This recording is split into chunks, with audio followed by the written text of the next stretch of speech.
Well, good evening. Welcome to the third and final part of Wrexham versus Middlesbrough. We'll do this and then I'll say the infamous lines.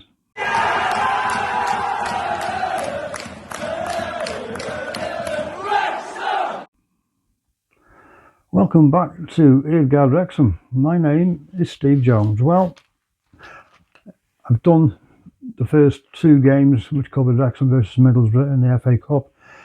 If you haven't caught them, please do. One covers the 73 game, one covers the 99-2000 season game. But now is the time to hit the here and the now, as Middlesbrough come down to the racecourse to play their first ever game in the league. All the other games have been cup games. Like I said previously, we've played each other 4 times, winning 2, drawing 1, losing 1. 4 goals for, 4 against. As I said, this is the first ever league visit to the racecourse for Borough. The others being in Football League and FA Cups. Well, this is what I found out about Middlesbrough. Formed in 1876, making them the 12th oldest Football League club in England and Wales. They played at Ayresome Park from 1903 to 1995 when they moved to the all-new sparkling Riverside Stadium. Borough were a founding member of the Premier League in 1992 and have spent all but 2 seasons of their entire history as a professional club within the top 2 tiers of English football, which is fair to do. That's a fair feat. And their highest ever finish achieved is 3rd place in the top flight in season 1913-14. Now, as I said, as I covered the 2 FA Cup games in the last videos, let's look at our last meeting up at the Riverside. It was on the 25th of October 2025. 30,046 were in attendance, with 1,554 Reds fans travelling north.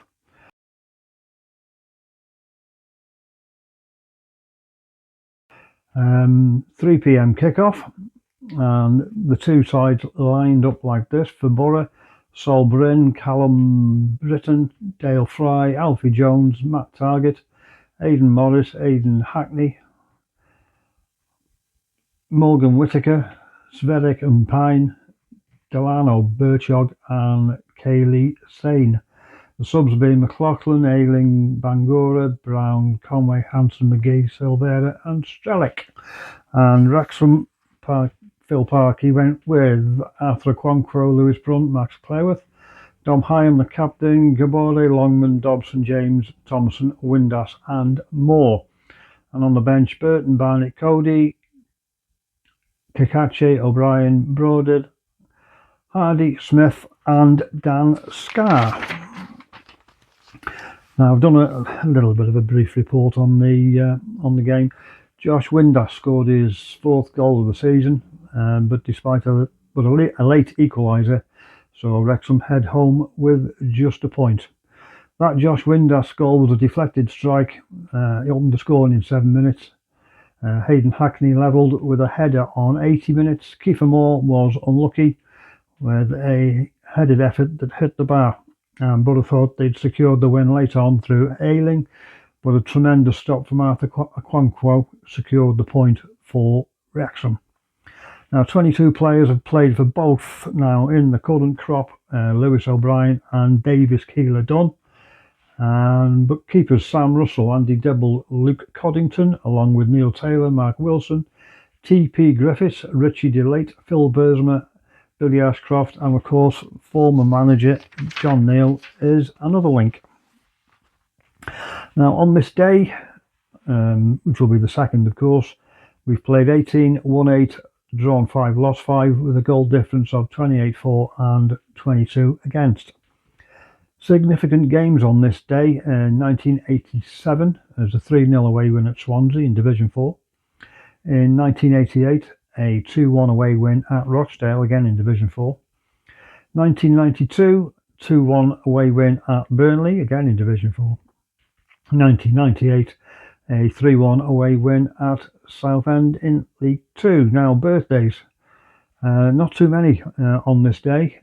Jimmy Harvey is 68 Saturday, and John Watson 84, and two gentlemen no longer with us, Harry Waller 124 and Billy Welsh 122. Now, head to head, Borough's last 6, lost, drawn, 1, 8 points. And Wrexham's last 6, drawn, lost, 1, lost, 7 points. As previously mentioned, first ever league game versus Borough.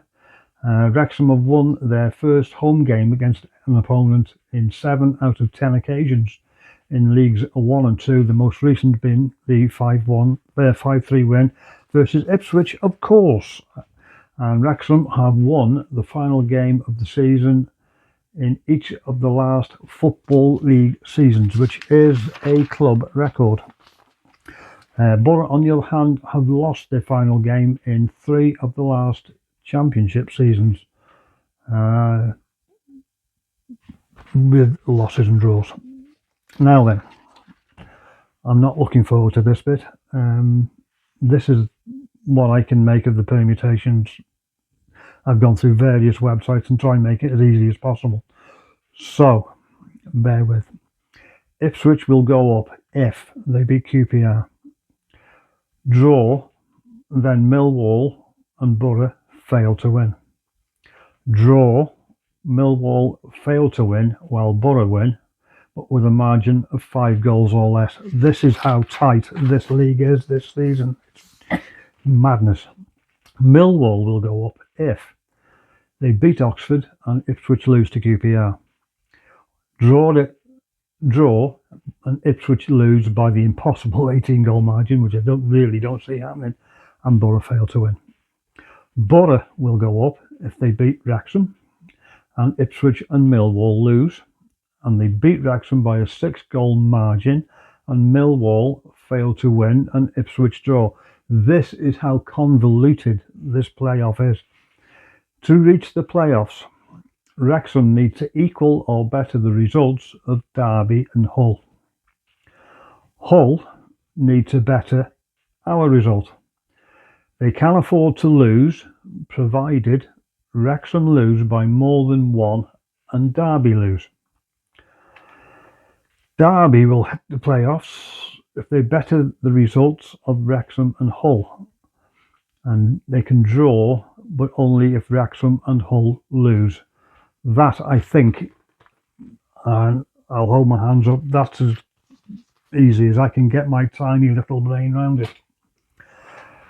Right, where do we think we're going to go? It's good to see Ben Sheaf will be available. That's a great plus for us. So that could really add to the positives. Now, I've read a headline I should have checked up on before making this, that Middlesbrough are missing somebody significant. So I'll finish this video and I'll do an edit at the end. I'll check on who it is. Right, we've just checked on the player I thought was going to be missing. In fact, it's 2. Hallberger's done his presser today, and he's going to be missing Ayling and Jones. Whether that will affect his thoughts in going into the game, I'm not too sure. Enjoy the game, enjoy your weekend, and I will indeed see you later. So where do we think we're going to go? My heart says 2-1 home win. Yeah, I'm going to go with that, 2-1 home win. I did an interview with Welsh Beach Sports with Carl. If you haven't caught up with that, that's a good watch. He asked some good questions, Carl, and he makes you think. I always enjoy speaking to Carl, it's great. And I did say, if we reach the playoffs, happy I will be, but I won't break my heart if we don't. We are in line to finish the highest we've ever finished at this level, the previous record being 15th. So we're going to finish minimum 9th, I think it is. So that is a tremendous effort this season. Early doors, I, like many, said if we finish on goal difference above the drop zone, we'll be happy. So to finish where we finished, it will be just beyond our wildest dreams. So really, it's not anything we can get stressed over. What will be, and we'll just have to run with it. I have failed miserably in getting a ticket, but that's the way the cookie crumbles these days. And such is the efficiency of the ballot. You go into the ballot, they give you a notification, and now they don't even tell you if you have or haven't got a ticket, which I think is absolutely ridiculous. But there we go. I'm on the sofa tomorrow, as I have got other things going on as well. So give them a good shout from me. Enjoy the last game of the season. I'm obviously disappointed I can't be there, but such is the way it is these days. I'll mop up on this one on Monday, most probably. So have yourselves a great day. Enjoy your bank holiday on Monday, and I will indeed see you later.